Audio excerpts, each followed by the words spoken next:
Donald Trump has utterly fallen apart in the 1 week since he began his unlawful invasion of Iran. Donald Trump thought it would be simple. Iran has shown no signs of giving up, and Donald Trump ranting and raving like a lunatic and saying some of the most dangerous and weak and pathetic things imaginable. In a New Time magazine interview, Donald Trump casually acknowledged that Americans could face retaliatory attacks at home due to his escalating war with Iran. Donald Trump says, "I guess that can take place," to Time magazine. And when asked about the risk, he said, "Look, when you go to war, some people will die. That's just the way it is. Nothing we can do about it." Donald Trump is then asked about rising gas prices. We know that the price at the pump right now is over $3.50. The price of crude per barrel could increase to over $90 per barrel soon. Donald Trump says, "I don't have any concern about it. They'll drop very rapidly when it's over. And if they rise, they rise. But this is far more important than having gasoline prices go up a little bit." What's far more important? What are we doing? What's the objective? To replace the Ayatollah who you killed with another Ayatollah? To do regime change and bring in a more extreme regime? To blow up the Middle East? To shut down the Strait of Hormuz? What's the goal? To have all of the neighboring Arab countries attack that you invited to your fake board of peace, took their money, and they're left saying, what the hell is even going on here? And now we know that a lot of these big wealthy Arab nations that were allied with the U.S. are considering pulling back investments within the United States because the U.S. just got them attacked. But Donald Trump ain't done there yet. In a lengthy conversation with Jonathan Karl, Donald Trump starts attacking Tucker Carlson, because Tucker Carlson called the Iran war absolutely disgusting and evil.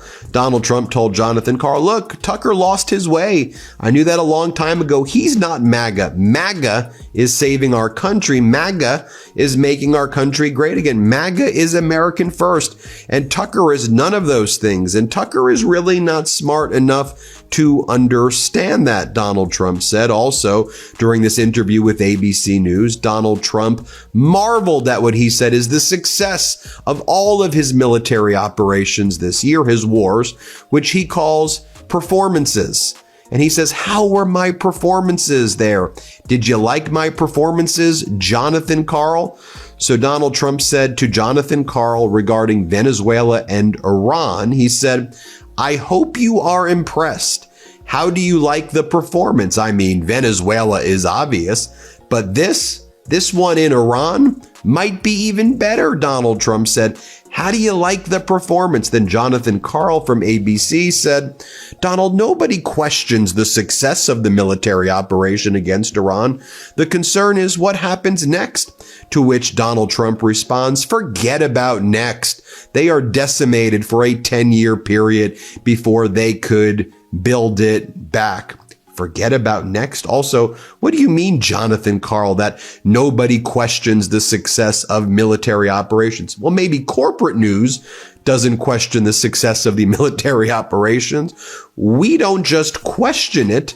We call it out that it is not successful right now. Sure, Iran may be not able to launch the same amount of ballistic missiles and Shahed drones, but when you look at what's going on in the Middle East, you still see Bahrain under attack, and you still see Kuwait under attack, and you still see United Arab Emirates under attack, and Saudi Arabia and Qatar and all the nearby areas.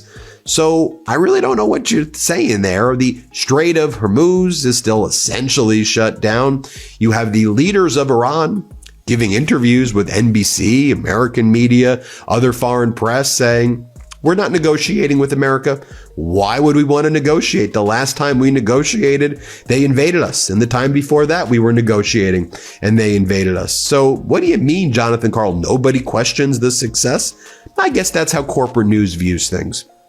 In any event, the Arab states in the Persian Gulf are running dangerously low right now on interceptors to take down the Iranian-fired ballistic and cruise missiles, as governments in the region have to ask the United States, please expedite new supplies to us. We are running low, to which the United States is going to raise our tax dollars or go further into debt, because Trump is the debt president, going to destroy future generations, printing more money. And what, $50 billion that you say can't help out healthcare is now going to go to buy interceptors, which cost tens of millions of dollars for one interceptor to shoot down a $20,000 Shahid drone, while the Shahid drones also take down the Airbus Defense and Space appears to show this ANTPY-2 forward base X-band transportable radar, about $500 million to $1 billion a pop, that are used for the high altitude area defense THAAD system. These are being destroyed. Just billions of dollars going down the drain right there. 2 hotels and residential buildings in Bahrain's capital of Manama were damaged in an Iranian drone and missile attack last night. Here, video shows a large fire after the joint U.S.-Kuwaiti Ali Al Salam Air Base was struck by Iranian ordinances. You could take a look over here. Some more of that damage from an Iranian one-way attack drone seen at a luxury hotel and apartment complex at Bahrain's capital of Manama right there. No one, I believe, was killed, but that's one of the big luxury apartments there.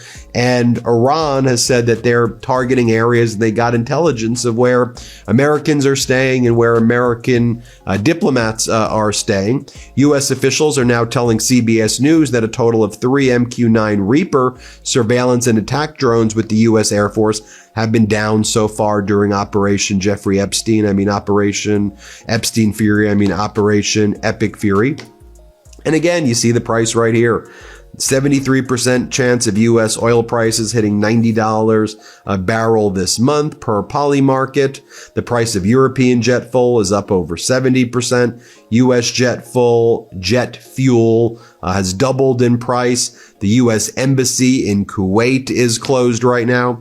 And also, right now, it's officially confirmed, as we've been reporting it now for several days. I know we've taken some criticism for reporting it, but the New York Times confirms official statements placing U.S. forces in the area, along with analysis of social posts, videos, satellite images, suggest that U.S. forces bombed a school in Manab, Iran, during strikes targeting an IRGC base, an Islamic Revolutionary Guard Corps base. Over 150 were killed. Actually, it's about 150 children were killed. About 175 people in total were killed at this elementary school. So it's very clear, essentially undisputed at this point. The United States blew up a little girls' school and killed over 100 girls, 100 little boys. Their teachers all died. Horrific. And one of the things that we need to ask, that we should all be asking, were they killed by AI? Because the United States military has been bragging to strike 1,000 targets in 24 hours in Iran. The U.S. military leveraged the most advanced AI it's ever used in warfare. Anthropic's Claude partnered with the military's Maven Smart system, suggesting targets and issuing precise location coordinates. Now, you remember when Anthropic's founder said, we don't want our AI language to be used for autonomous killings. It does appear that the U.S. was using operating systems for, it doesn't seem like autonomous killings. I'm not sure if there was a human behind it or not. We need to find out, but it is very possible. We need to be asking, was this it? We should be asking a lot of questions, which is what the hell happened? What a crime against humanity, whether it was AI or not AI.